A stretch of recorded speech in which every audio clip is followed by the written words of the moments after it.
मोरो मां के अपडेट कनालू रिज़वान अली जुमानी जी रिपोर्ट के मुताबिक मुहर्रमुल हराम के दिहाड़न में सॼी दुनिया जियां मोरो के मरकज़ी इमाम बारगाह हुसैनी में भी या हुसैन जी सदाऊं बुलंद थी वयूं आहिनि। अॼु 4 मुहर्रमुल हराम के मौक़े ते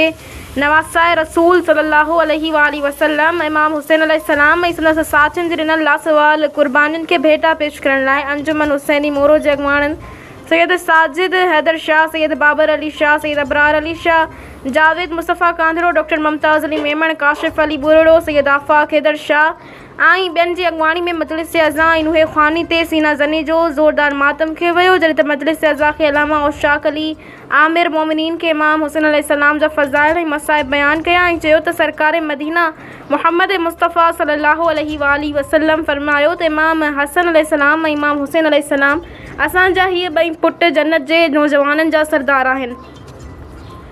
ऐं फरमायाऊं त उन्हनि जो दोस्त असांजो दोस्त आहे ऐं उन्हनि जो दुश्मन असांजो दुश्मन आहे ऐं फरमायाऊं त हीअ ॿई अर्श जूं तलवारूं आहिनि ऐं फरमायाऊं त हुसैन मूं मां आहे ऐं मां हुसैन मां आहियां।